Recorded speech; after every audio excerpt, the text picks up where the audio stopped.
Hi there, I'm Shayn Barnham from Virginia Golf Club, and I'm here today with Cameron Lawson from Bracken Physio Solutions. Cam's a very experienced physio, but he's also a keen golfer, and he's here today to talk to us about some injury prevention, some warm-up routines. Warm-up routines not only that are going to help you play better golf from word go, but also to try and cut down on some of the impacts that golf can have on your body. Cam, last year you went to Scotland to the Golf in Science Congress, and they presented some pretty amazing figures regarding warming up and the effects or the advantages that has for the golfer. Without a doubt, it was amazing. They did this research project on amateur golfers, not on professionals, and they found that by doing a simple warm-up routine they could reduce the injury rates significantly. It was mind-blowing.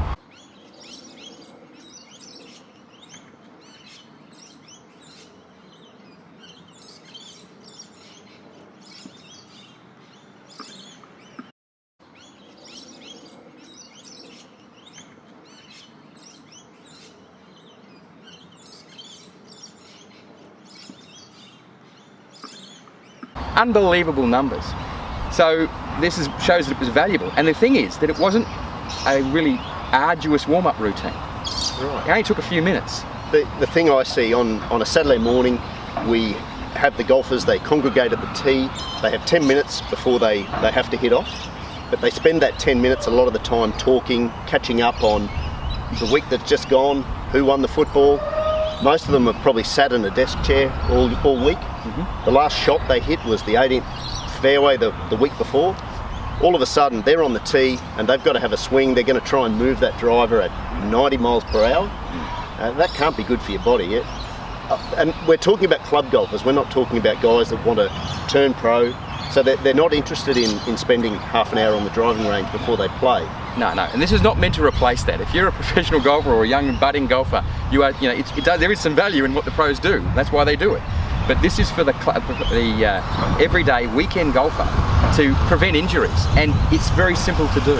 They could do it in under 10 minutes? Under 10 minutes. You could be standing on the tee and chatting to your mates while you do it, and while the group in front of you tees off and clears the fairway, you can easily fit it in. Okay, well, I'll put you to the test. I've got my timer in my pocket. Fair dinkum, let's give it a go. Can you show us the routine and all right, you get your clock ready. Righto. You're ready to go. All right, I'll just leave the club there for that bit for the moment. When you're ready to go, Shane, you let me know. Righto, mate, fire away. I'll come back so they can get the full effect. Alrighty. So the first one we like to do is called the windmill. So you stand with your arms apart and you keep your back straight and you bend forwards and you drop down and you come back up. And we do that 30 times. That's 2, 3,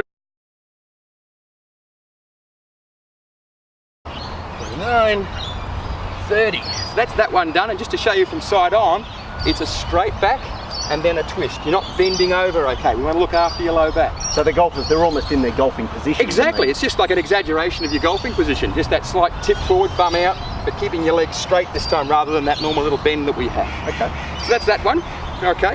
Then we have the arm swing. So you just swing your arm though, but just to warm up those muscles in your shoulder and your upper back. And we do 30 of them.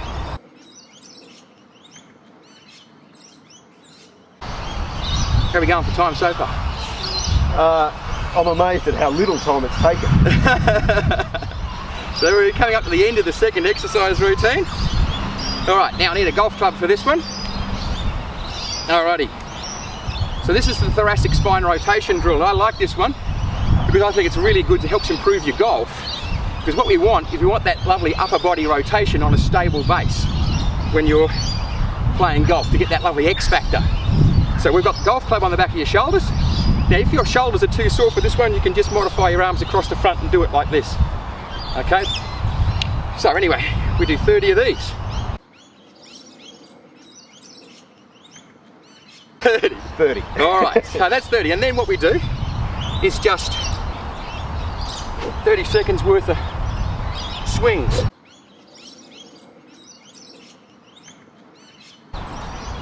And basically what you've done is you've just warmed up all the muscles necessary for playing the game. It looks like you've just woken the body up, isn't it? It's exactly right, Shane.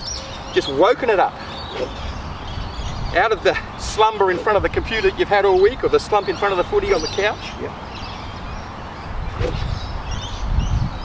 Because golf's an interesting sport.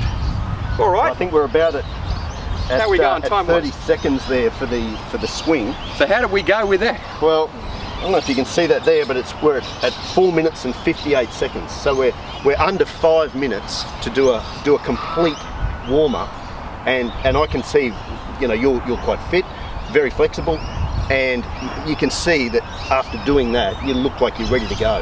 Yep.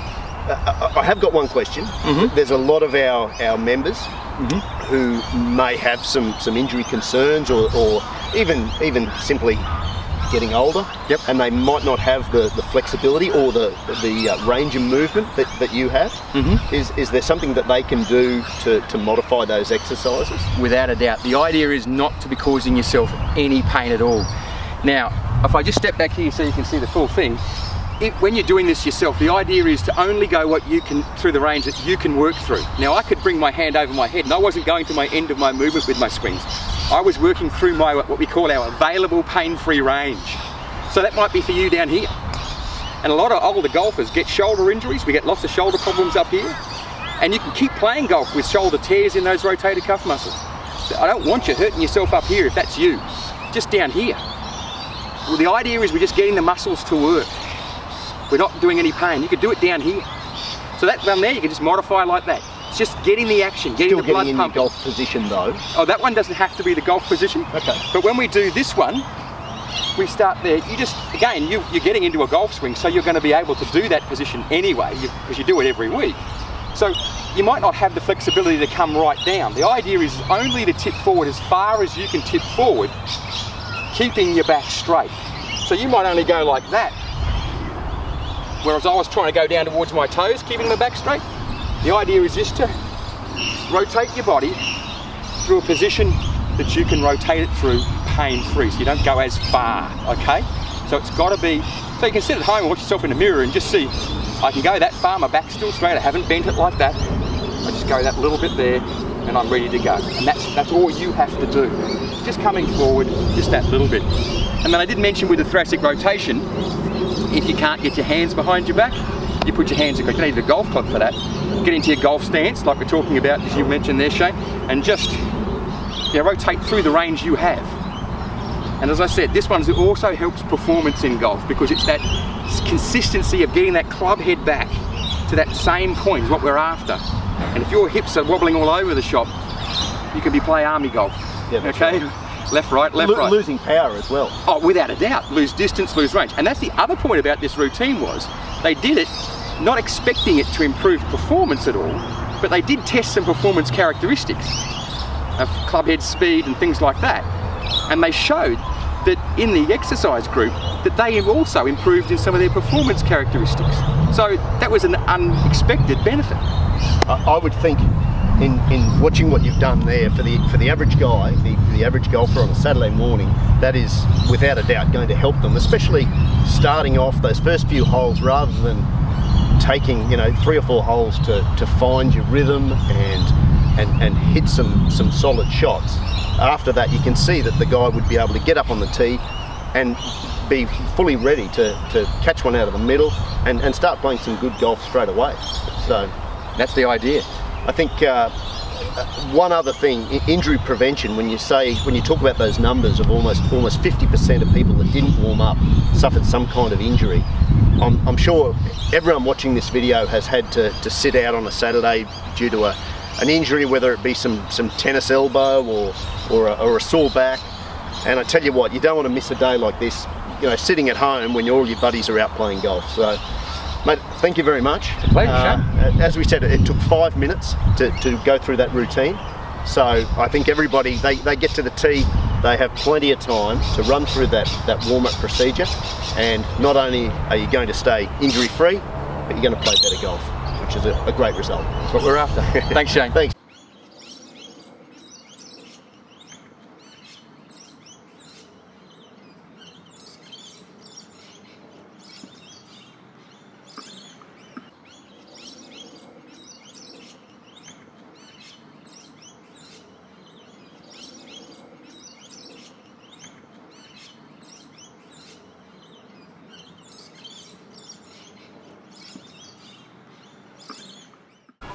It's important to note that the research that was presented last year at the World Scientific Congress on Golf on warm-ups and their effectiveness included both a stretching component and an aerobic component. In discussions with health professionals following the presentation, it was felt that it was the aerobic component that was the essential component. Stretching has been shown, if done just before activity, in previous research, that it can actually reduce performance. Hence why we've only included the aerobic component in this video. And this is my interpretation of the aerobic component that was presented in that research. Thank you.